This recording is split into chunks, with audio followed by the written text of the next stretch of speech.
Hi everyone. Welcome to another episode of Robo Papers. Super glad to have Harald with us today. He will be presenting his work at and his team at Comma AI. It's the paper is called "Learning to Drive from a World Model." Welcome to the pod, Harald. Thank you. Thank you. Yeah.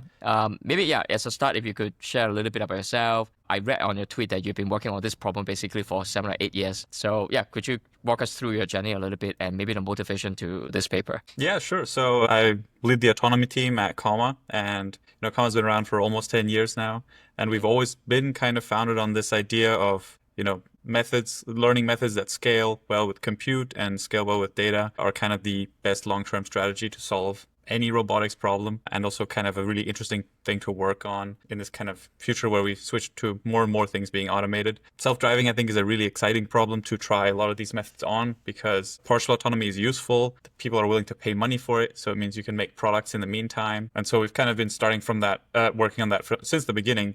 But the goal has always been to make end-to-end methods that just look at data and then kind of figure out how to do stuff. It's easier in self-driving because there's expert demonstrations that's very easy to collect. We sell a device and that collects a lot of data. And so over those past 8 years, we've kind of been building simulators so that we can train in simulation on policy, kind of made the bet early on that on policy training is kind of the only thing that works, but on policy training and simulation is fine, so you don't have to do it in the real world. And then, basically all of that work kind of culminated into this first paper where we describe the method we've built to train in simulation on policy that works. It's shipped to real people. It's what runs in OpenPilot. People use it. It's useful. And the paper kind of describes our first method of doing that and also describes our latest method, which uses a world model as a simulator. And that's what we're actively working on. We haven't really fully gotten all of the benefits out of that yet. The paper is kind of the first success in that. It has not made it to release yet. There are still things to work out, but we expect that as soon as we really fix some more of these issues, we expect performance to increase dramatically in the field. One thing that I feel like is really cool about Comma, like I was in self-driving cars back in 2018, 2017, around then too, and I feel like it looks very, I've always admired that you guys you were end-to-end believers at the very beginning and have like stuck to your guns and have like now look very prescient, I think, right? Because everyone is going in that direction. Yeah, it's cool to see the bets kind of play out. In the beginning, it felt like a crazy, I mean, I didn't think it was crazy, but it felt controversial to some people. But now it's cool to see that everyone agrees this is a good strategy. It's just a matter of getting it to work and shipping it. But I mean, the proof is there. We do actually ship a product that people use, and it truly does not depend on really any hand-coded stuff, at least when it comes to lateral in what we've shipped.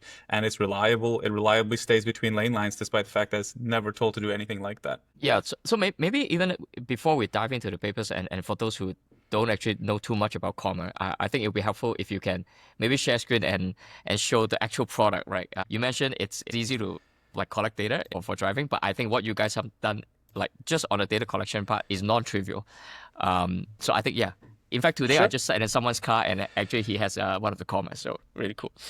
Sure, yeah. I mean, I can just, this is our website. We sell this device that you install in your car, and basically on a few hundred different car models like Kias, Hyundais, Toyotas, Lexus, it can give you better ADAS features than the car ships with. We can, connect into the CAN bus where we can control gas, brake, and steering the same way that the car manufacturers do with their modules. It's just we replace their stupid modules with a new device that uses some actual modern machine learning to give you some decent autonomy. And I mean, you can see plenty of videos of it driving. If I just pick on some random, I mean, it's like highway autonomy mostly, does some stuff in the city, but over our entire fleet we have around, let me show you this video. We have 52% miles engaged on average right now. Share something else. And this is just the first video I clicked on from a user.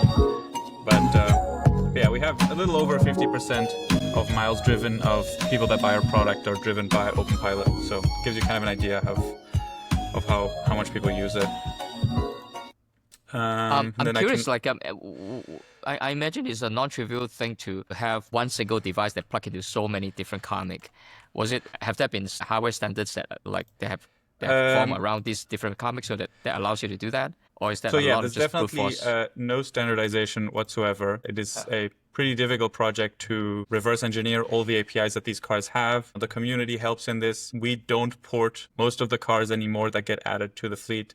The community usually starts. Sometimes we help out. But yeah, there is no standardization whatsoever. The only standardization is basically the CAN network. But what messages you actually have to send to do stuff needs to be basically reverse engineered for every brand, especially, and then usually for groups within that brand as well. Yeah, but For I the think models, you don't see any specialization. Sorry. Like, do you think the mixture, do you have to do anything to handle like the mixture of different car models that you see or anything like that? Well, we need to make the models robust to various problems with controls, which is definitely not trivial, but it's also something that makes the models in general just more robust. Whereas we might struggle with dealing with some cars that have laggy steering, some cars that have steering that is, sometimes steers too much, sometimes steers too much in some situations. If we were only supporting one car that was actually very responsive, we wouldn't have to deal with that problem. However, that also translates to dealing with all sorts of noise and all sorts of problems that pop up anyway, like wind or road bumps or that sort of stuff. So it does require our models to be more robust than probably other people would have to make them if they were just supporting one car. But I think overall it makes a more robust machine learning product. Yeah, I think it's great that now that you guys have managed to get so many types of cars like that support that the variety of the data set, right? It's not just one car. Yeah, so I guess okay, maybe this is a good segue, from the data set to talk about the actual paper, because Sounds good. everything it's learning based. And you mentioned this. Is this a first paper from you guys, or? We've published very small stuff. We've published a data set, but I'd say this is our first interesting paper. Interesting, because I mean, you guys open source basically everything, right? But why do you feel that this require a paper? We open source as much as we can, but when it comes to the models, we publish some blog posts, we publish data sets, but how the models are trained and how they actually work, that even though the models are published, that's not really something people have insight to, and we like talking about it. We're very transparent about it. But the paper is a good way to really explain what's happening because it's not that trivial. Got it. Cool. Yeah. So yeah, I can. I'm not sure if we want to talk about any part in particular in the paper, or we can kind of try to give an overview of basically what it's about. I think, it'd be great if you can give us an overview, and then we can start asking questions, and then we can jump around the paper. Sure. I mean, so the core of the paper and what we've just been working on is how do we take expert demonstrations from the driving data and distill that into a model that can drive. We have some baseline assumption that you can't just do off-policy learning on the expert demonstrations, because what you'll get is something that in the real world is not robust to any kind of noise, which means that even just the imperfect controls and wind and things like steering alignment will introduce noise, and you'll slowly start drifting out of lane, for example. And so you basically get a system that doesn't drive at all. And, empirically, we've tested this. Other labs have tested this. If you train something completely off policy, it largely doesn't work. So that's one of the big assumptions that we're making. So given that assumption, we have to train on policy. On policy can mean on policy in the real world or on policy in simulation. Obviously, on policy in simulation is much cheaper. On policy in the real world means, having your model experiment in the real world on real cars. That's expensive. Yeah, you can real world crashes. Yes, exactly. Might also be dangerous, but it's for sure expensive. Yeah. So, we need to train on policy in simulation. And, you can make some kind of classical simulator, which is something that people do in robotics. You can make some physics simulator. A lot of humanoid robots now learn with classical simulators like Mujoku, and they kind of learn how to walk in with some basic physics model. But the problem is that it's very hard to capture any kind of nuance in driving with a classical simulator, because how do you simulate, a drunk person that's stumbling over the road, or a goose, or a deer? You can explicitly only do so many things before you start to kind of, waste your time and get some method that doesn't really scale. So we want some kind of data-driven simulator. The paper describes two different simulation strategies, one which we've basically been shipping for years as an end-to-end strategy, and the other one, which is the new world model one. I can show you here we talk about these two different simulation strategies, and not sure how well this is really captured. It's kind of hard to see. But so one way to simulate stuff is just to take real data. And then you can kind of move the image around. You can do some depth map, and then you can reproject things and pretend like you were in a different location. And if you do that, you can make a simulator where you can deviate from the data collected in the real world slightly. In our case, we can deviate a few meters left, right, forward, and back. And so we can train on policy and let the model make some amount of mistakes, and then show it a recovery. So that's simulation method one. And then in the paper, we also talk about the alternative, which is explicitly predicting with a machine learning model different trajectories that are grounded in real data by providing real context. Yeah, maybe let's talk about this for a bit before I go too deep off. Some stuff here is quite difficult to understand if I keep talking. Yeah. Sure. So this particular one is what you have for years before this world model, right? Before this paper. Yes. So this simulation strategy of doing reprojective simulation. So in the past, they used to not even do depth estimates. They used to have like really simple assumptions about the scene. For example, that everything is either a car, background or the ground, and you can assume that the road is flat and stuff like that. But recently, we do some level of depth reprojection, which gives us a little bit more detail. And then we do some tricks with the hood so that that's reprojected correctly and stuff like that. But yeah, that's what we've been doing for years. That's how we managed to ship like a full end-to-end lateral driving stack that does not use lane lines at all anywhere in the control policy. And then in this paper, we describe the new method of using the world model. The paper also describes a ground truthing method for recovery trajectories that can be used in both the world model simulator and the reprojective simulator as well. There's kind of two parts. One part is you have to be able to simulate, mistakes and deviations in your own policy trainer. The other is you also need to know what a reasonable recovery is. Sorry, if I can just double take back on the original method of the reprojection, right? So you did mention somewhere in the paper that there are various limitations. Something about you're assuming the whole thing is a static scene, occlusions and all that. Could you talk us through a little bit and how may your new world model actually solve some of these? Yes. So I've got the limitations here. So one problem is we assume the scene is static and that our deviations cannot affect the scene. So if you swerve towards a car in the real world, that car might react by swerving away from you or driving faster or slower or something like that. But in this reprojective simulation, we have to make the assumption that, the scene does not react to our actions. So that's one limitation. That ends up not being that big right now. This is kind of more nuanced. Another problem is just that the depth maps it's kind of hard to get good depth maps. It's also not clear what depth means in some cases. When you have reflections of a street light in a puddle on the road, what is the depth of those lighting effects? There's no answer to that. So that creates kind of artifacts in the reprojection that will make the image look unnatural. Obviously, occlusions, there's nothing to do except in painting, which sometimes is a problem. And then all of these artifacts get way worse the more you deviate from this original ground truth data.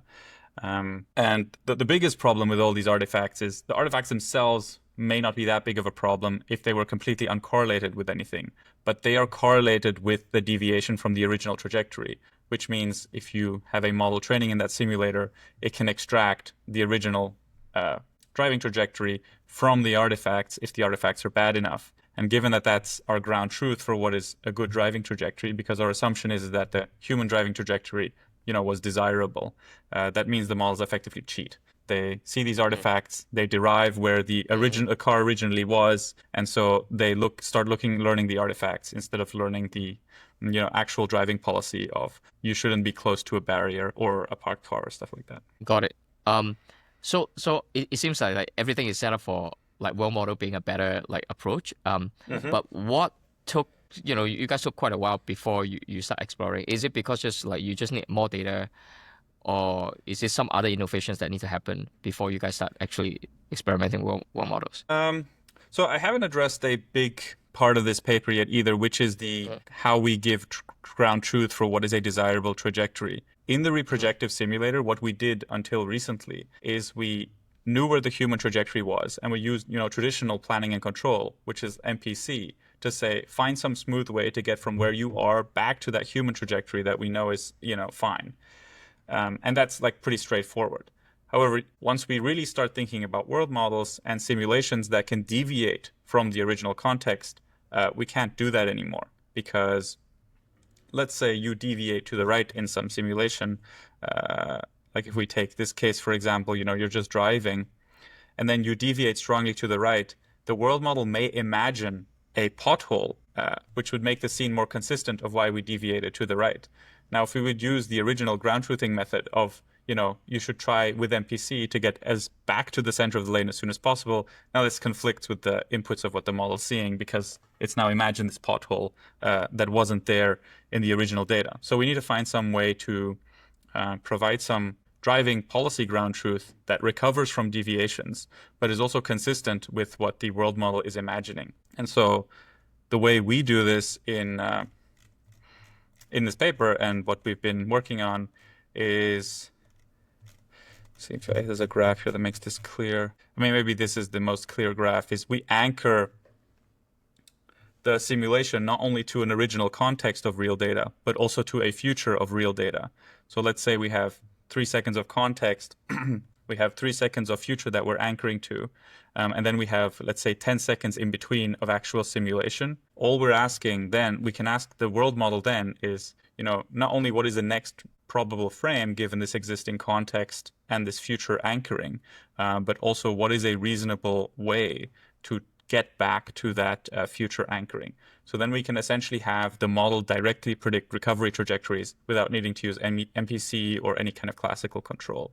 And that innovation was kind of a big breakthrough in what allowed us to, think about using world models. I see. So it actually not so-called a lack of like data set size. It's just like actually the formulation of how you get the ground truth. Yes, I mean, but of course, a couple years ago, we didn't have the compute to meaningfully train any kind of world models. I would say data set is much less been a problem than compute. Got it. Yeah, because I think you train a few models and the largest one was like 400,000 minute or something like that. That's like 6,000-7,000 hours, right?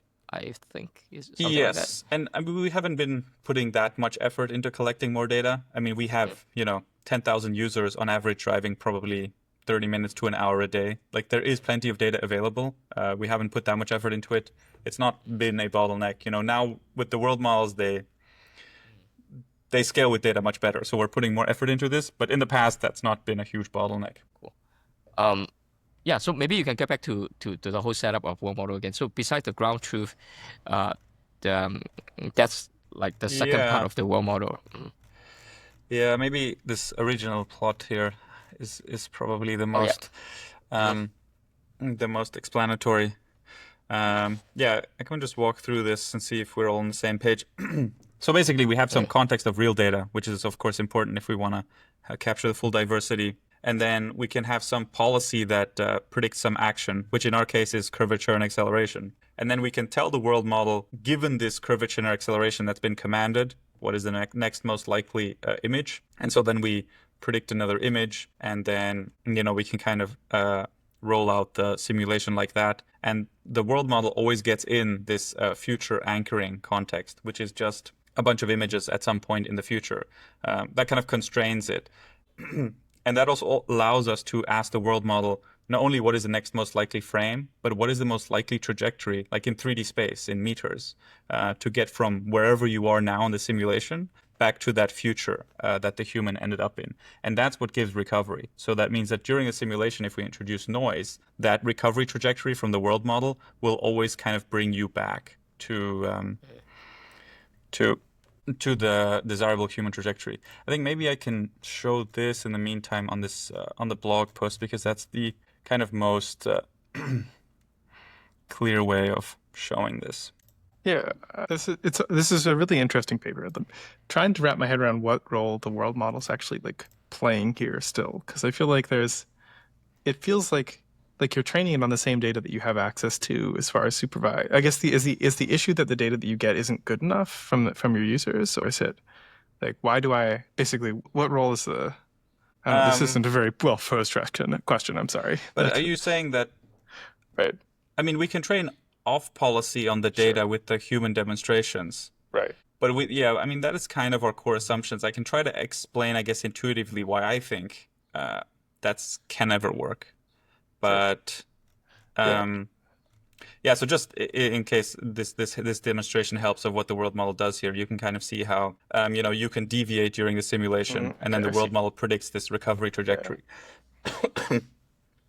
Yeah, so I mean, we're talking about that's what you're asking, right? Why can't we just train off policy on the entire data set? Exactly. Yes, like that would be like the first guess would be that you could just try to train off policy. So I'm wondering why that doesn't work. Yeah. Just imagine you're on an infinitely long highway, and the human is 50 centimeters off the center of the lane, and then the off policy question is, what is the most likely thing for the person to do in this case? Now, if you look at any data like that, you'll see that the human is gonna, for the next few seconds, drive straight. So that means not recover from this kind of deviated state that's not ideal. And so if you train a model that predicts what is the most likely thing a human can do here, it's gonna say drive straight. So your model will drive straight, your policy will not recover, and in 10 seconds or in 50 milliseconds, you ask the same question again, and it's again going to say drive straight. So it's pretty easy to see how, at least in that case, you're never going to recover from the fact that on this infinitely long, empty highway, it's not going to have really any pressure to converge to the center of the lane. And then you add to that especially because we support so many cars that have all kind of different and weird controls, when we say go straight, the car doesn't go straight. There is some non-trivial amount of noise that is introduced, both from wind and road noise and that sort of stuff, but also from the fact that our control just isn't that perfect. So what you get in practice is something that just drifts out of the lane very quickly because there is no pressure to recover from mistakes, added to the fact that there is just perpetual noise being introduced. Yeah. I would think that you would have like humans recovering, like a human driving is a visual motor policy, right? Yeah. Like maybe not even fundamentally all that different from what your algorithm is learning. You could even argue, right? Like there are corrections that we are learned that in this data set, if I'm drifting over to the right too far or something. But I think I see the point though. Like this at least lets you leverage that. I can see how this would let you leverage that data much more effectively.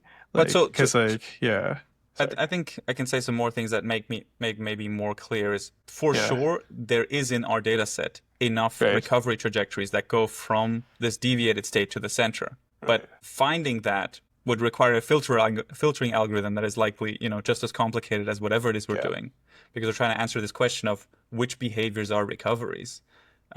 That I think is basically as hard of a question of what we're doing. But what the simulation allows us to do is to introduce noise and saying that correcting the noise is always the right thing to do, which is a reasonable thing to do. If I just randomly add noise to your driving, it's reasonable to say that whatever gets you back to before I did that is a good idea. Yes, that makes a lot of sense. Thanks. Yeah, so but I guess the way it's set up now, given that there's basically a future anchoring, which means you're assuming that this is a salvageable mistake, right?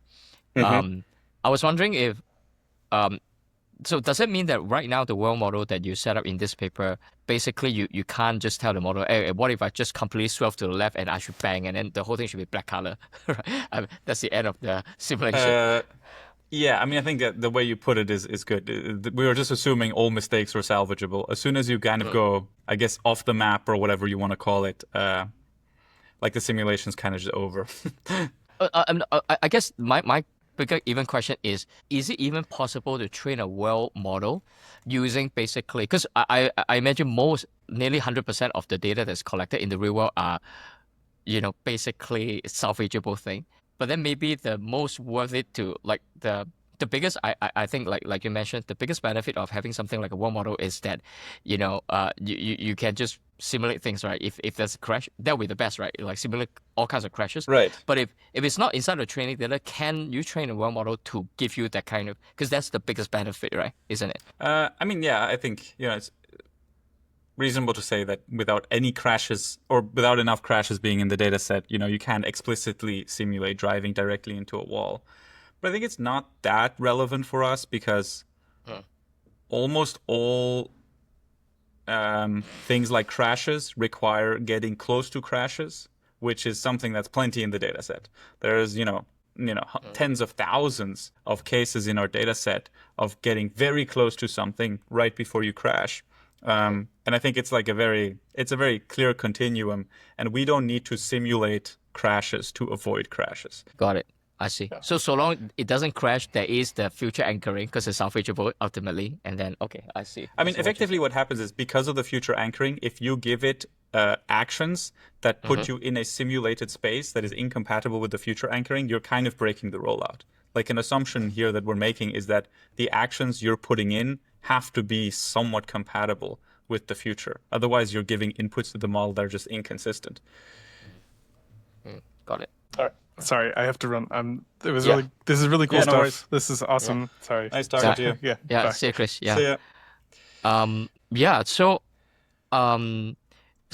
I think so you guys build this world model, like how do you actually like evaluate like in the real world? You build an actual policy, right? To actually and then deploy in all this the devices. So we're talking about evaluating the driving policy that's trained in the world model, or evaluating the world model itself? No, okay, maybe let's talk about evaluating the world model first. Like how do you evaluate? So I talk about this is quite clear. So this is basically our evaluation part of the world model. So one thing we can do is we can look at the LPIPS perception loss. Yeah, could you explain what is LPIPS? It just compares the vision features based on some like standard trained machine learning model of the original video images compared to the ones that have now been simulated by the world model. So because both the beginning and end is anchored, we can make some assumption that if the world model is working very well, that in like visual feature space, the simulated images should look similar to the original video.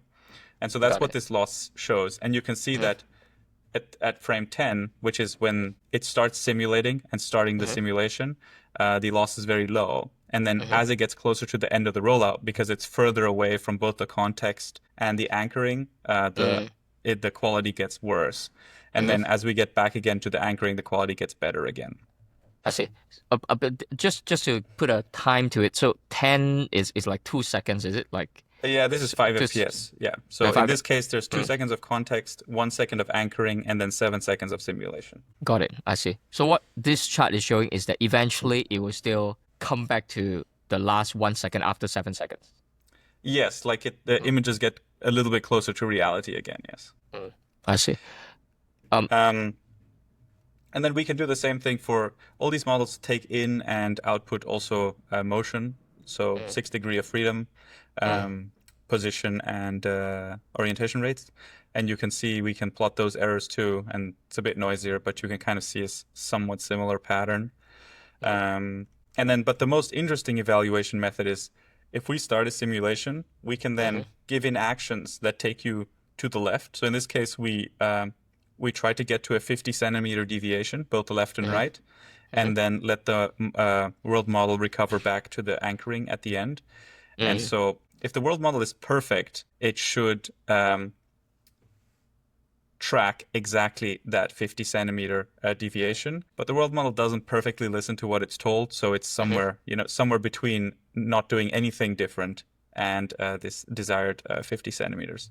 And what we're seeing here is, so what we expect given the actions we commanded, and then the dotted lines are what we see in the image by measuring the distance from lane lines. Got it. So this is literally like a top-down view of the car, and you say turn left, but then the actual world model may not turn as much as you want it to go, but then it will recover basically to the zero, like the center line, which is the future anchoring. Yes. Yeah, that's exactly Got it. Okay. Yeah. So this is how you, I guess, evaluate the world model. How do you evaluate the actual driving policy? Or how do you use it? In fact, use the world model. How do you even use this world model in practice? in the So driving in policy? practice, how we use the world model is extremely similar to what this image shows, which is we introduce deviations. Now, in this case, the deviations are just, very explicit, move to the left 50 centimeters and move to the right. When we actually train, we have very complicated world models that do all sorts of deviations from the original trajectory.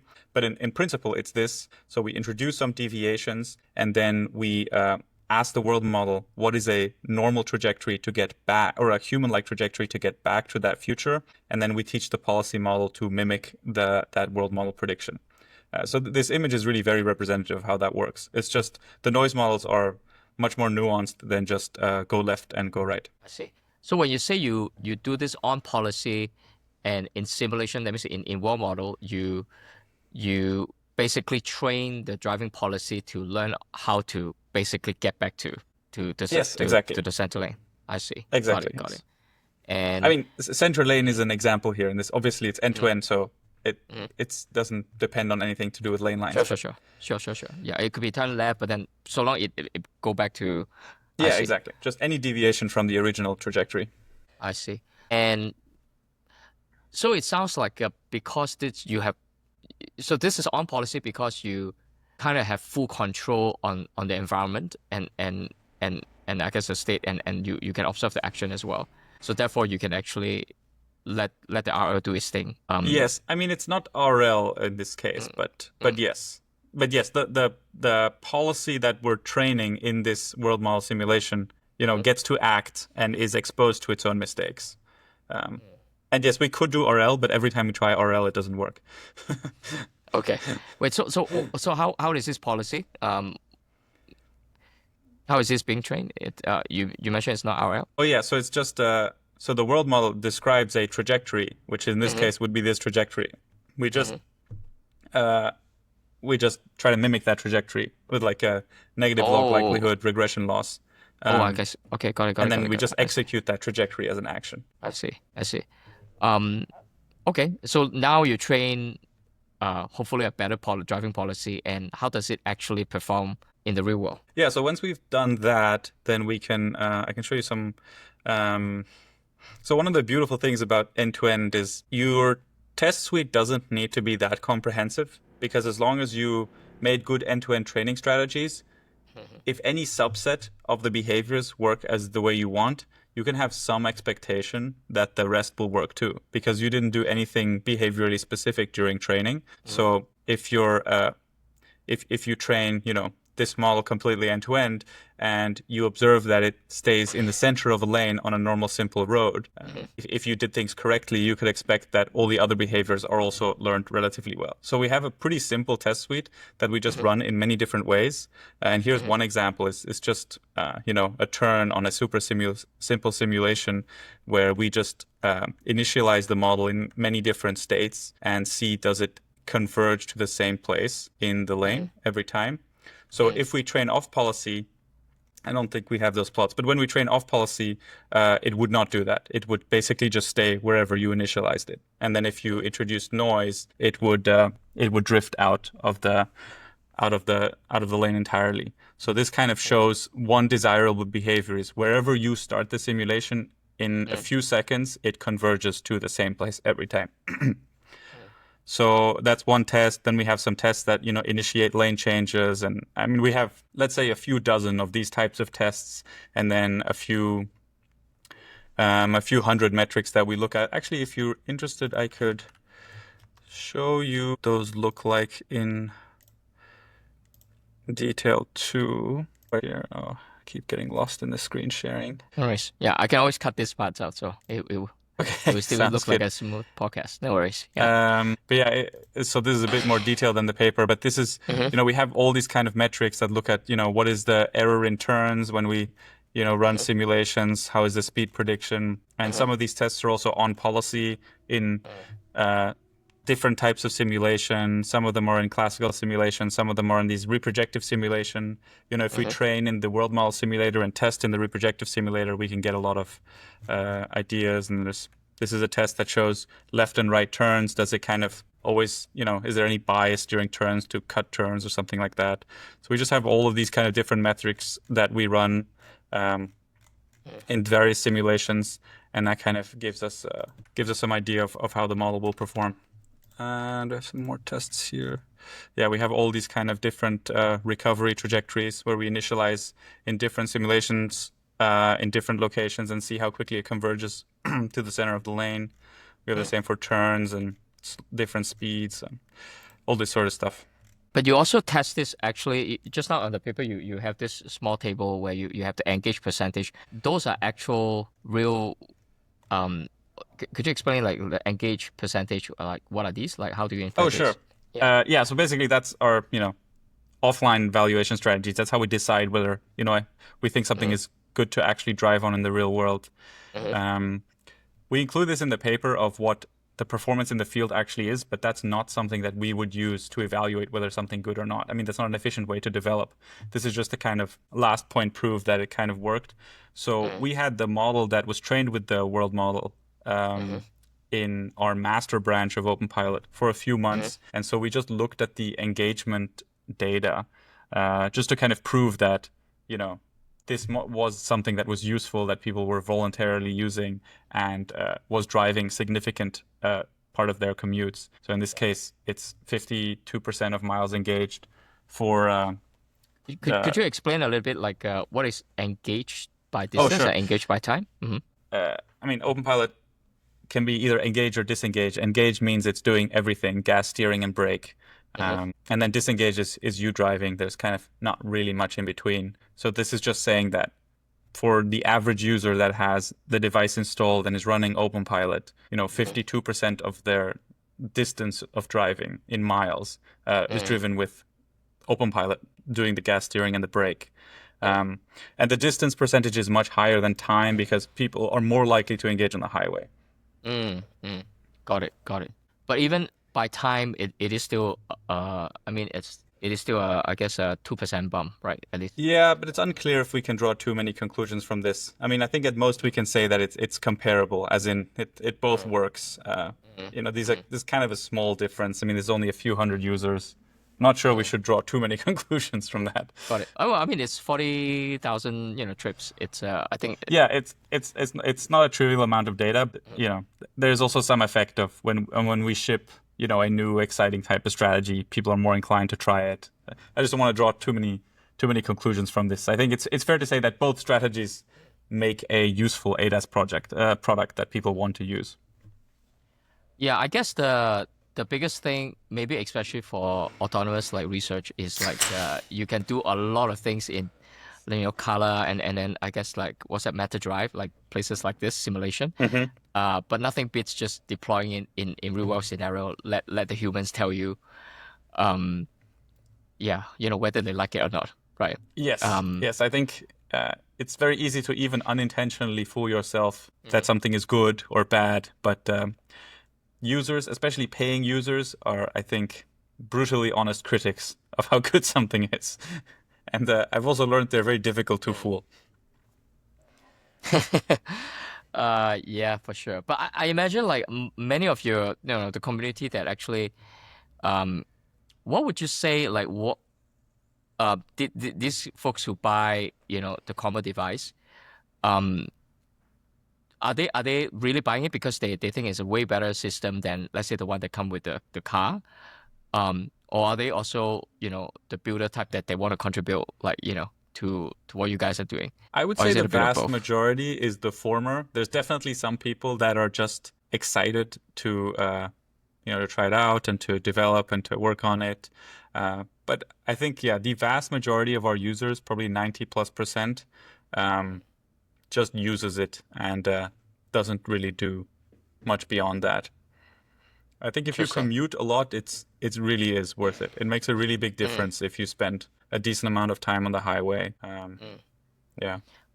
I'm curious, like, okay, maybe let's at least wrap up the papers first. So what do you think are some future directions, like, given that one model is starting to show some signs of life, at least comparable, if not slightly better, maybe than what you had before? Yeah, I mean, so the thing that we're working on now is, like I mentioned briefly, we switched from using kind of MPC to make recovery trajectories back to the human kind of ground truth trajectory to having a world model predict a recovery path The second strategy is much more sensitive and requires more thought and tuning of the noise models during simulation to get the recoveries that you want.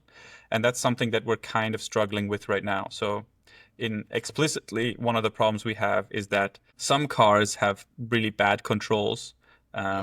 And those seem to suffer from this increased finickiness. And so even though the overall performance of these new strategies is better, they are more sensitive to kind of controls noise. And so that's something we're dealing with now, and that's kind of holding us back into shipping these improvements. But as soon as we've dealt with that, made the system more robust, we expect we can ship world model trained models that just understand the nuance of the scene much better, because we've currently been limited basically by the simulator artifacts. So we think that by shipping the world model things, we can remove the bottlenecks and the models will get a lot smarter and just understand nuance better. Yeah, I was just gonna ask, like, is it? I'm trying to get a sense on. Okay, let's say you created a world model using a certain data set, and I suppose to build a model that is trained using world model, is it like how much can you get the juice out of one single world model? Like, is it like, because a world model can, in theory, simulate nearly an infinite, like, scenarios, right? But so what I'm trying to ask is, would the compute be better spent maybe training a bigger world model on a bigger data set, or just, okay, fix this world model and then just run more simulation with this world model? I see, yeah. You're saying kind of, in terms of the world model, do we spend more time training the world model or inference of the world model? Exactly, yeah. At which point do you feel that, like, because you need, I mean, everyone has a finite budget, right? Compute budget, even NVIDIA. Yeah. So I could just tell you what we're doing now, but right now we spend quite a bit more compute training the world models. But that's also because the policy models that we're training in simulation are still very, very small. Like, they're on the order of a few megabytes. They have very little flops. So it's not something like we're kind of been dealing with other problems. So when we do scale that, it's not clear how that will scale. But at least for order of magnitude, it's 50-50 right now. Got it. But you imagine maybe more will be at inference as your world model become better, and then you just use that checkpoint of that world model a lot more to generate a lot more? It's hard to say, though, because these kind of transformer models, like the world model, they really scale well with compute. I mean, that's obviously true for LLMs, but that's also been our experience. Every time we scale the compute, we scale the data set, we just see that the world model is just better, like produces higher quality stuff. Got it. So I guess so I mean, it sounds like, I mean, at least on this paper, you guys have not even like make the full use of all the video data set that you guys have at your disposal. When you finally have to compute, is that the intention to take the full thing that you guys have? Like, but yeah, I mean, we use as much data as is practical and useful right now. It's just currently we have some other bottlenecks, but we've been starting to pull in much more data to kind of prepare for this. I mean, we've been pulling in a few gigabit of data from our fleet basically consistently for 6 months, and we kind of expect to continue that. We'll have, we have data sets that are now a few million minutes of driving. We can probably scale that to a few tens. I mean, maybe 20 million minutes of driving. But other things have to get better for that to translate into improvements. Got it. And do you guys actually make a distinction between when, like, the data that's being collected, it's like when it's like the whole entire drive, whether it's engaged or disengaged, you focus a lot more on the segments where the human kind of take over and go from engaged to disengaged? So currently all the base models are trained on everything, and the policy models is only taught to mimic the human driving. So we explicitly exclude everything where OpenPilot was engaged. So we only try to mimic the actual human driving, and we currently don't do any other filtering in terms of like looking for interesting segments or complicated segments or anything like that. That's something we just kind of started looking into, but so far we've never done that. Got it. Yeah. I mean, I'm just trying to think, like, I don't know whether it's the right intuition, but I imagine the highest signal to noise is perhaps when the human decided, okay, the AI is not good enough, I want to take over. But what you're saying is that right now you don't think about those juncture. You just, so long it's disengaged, you take it. I mean, I think they're kind of two different philosophies that both work. I mean, there's quite a few self-driving labs that basically see the only ground truth for recovery as exactly what you're saying. At the point that a human takes over, we know a recovery is starting, and that recovery lasts for some period of time. And I think that is a valid way to get recoveries, and is a way that you can get recoveries without simulation at all. What we're doing is kind of completely different because we're introducing deviations and then telling it to correct from the introduced deviations.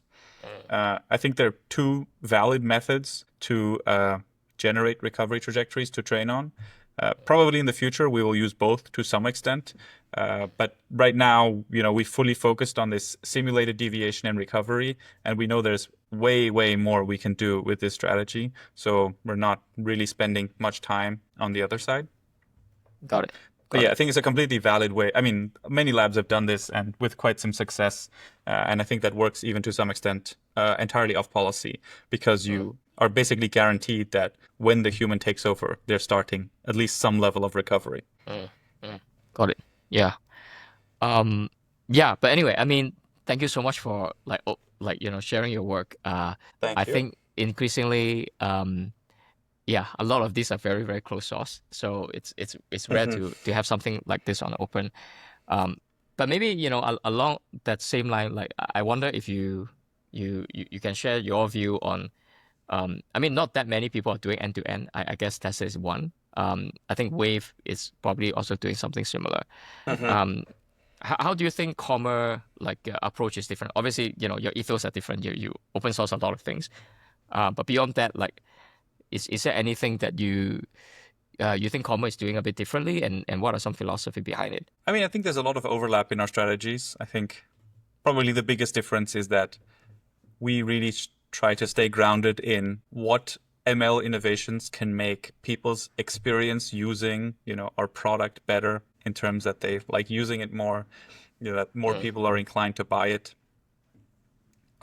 Even though, we have some long-term goals of we want to make kind of end-to-end robotic solutions, what drives our more short-term goals is very much, what leads to improvements that translates into a good experience for people, which is why we're not really very interested in, some stuff that other companies focus on, like 90-degree turns and complicated maneuvers like parking and U-turns.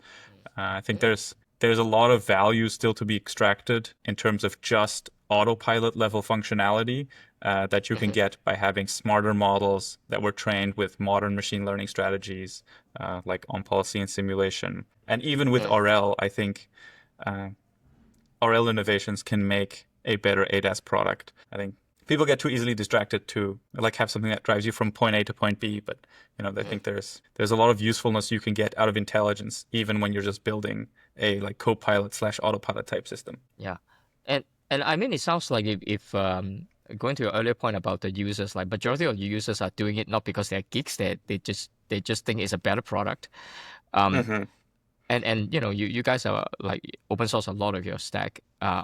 How receptive are some of these car makers to actually just adopting OpenPilot? I mean, no normal car maker has adopted OpenPilot as far as I know. No, there's so they're abnormal ones. I mean, there's startups and stuff that I think are more interested in this, and that have I don't know whether they'll make it or not, but they're definitely more interested in this, and I think it's a good idea. I mean, I think it's always a good idea to start with OpenPilot, even if you think you can replace parts with some better in-house stack. Obviously we have a system that works pretty well, so I think it's a good place for people to start. But we haven't really had any interest in working with car manufacturers. They have limitations and constraints that kind of don't fit well with our company. We just want to make the best research progress possible while also making money shipping a product. And working with car manufacturers kind of gets in the way of some of those things, unfortunately. Got it. Yeah, they have usually completely non-technical consideration.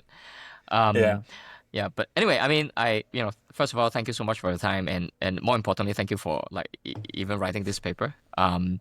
I mean, I myself have been like kind of tracking what you guys have been doing, over the years. And yeah, you guys suddenly show up with the paper, oh, okay, that's great. Yeah, thank you. Appreciate it. Yeah. Hopefully, when you guys do another like big work again, it would be great if you guys can like summarize it in some paper, and then we can get you on again. to Sounds chat good. more. Yeah, unfortunately, we don't have much time for things like papers, but I'm really glad we put in the effort for this one. I think it's captures pretty well what we've been working on for a while. So Yeah, I absolutely. I think it takes so much effort to when you're trying to ship fast and you have a real product, you have like paying customers. So obviously you need to take care of those first, and then put in the time to put in the paper like this. I think is really commendable. So yeah. Anyway, thank you. Thank you. Thank you for having me on. Yeah, honestly, I just wish more people read this paper. So hopefully, I don't know, like this is not that many people listen to our podcast, but a lot of researchers do. So hopefully, some researchers, get some inspiration from your work. No, I'm excited to get it out there. I mean, as far as I know, it's the first kind of example of something this end-to-end being deployed in the real world. So we're pretty excited about that. Yeah, deploy in the real world. That's the key, deploy in the real world. Yeah, not in That's the key. simulation. Okay, well, thank you so much, Harald. Really appreciate thank your you. time, man. Yeah. And have a good rest of your day.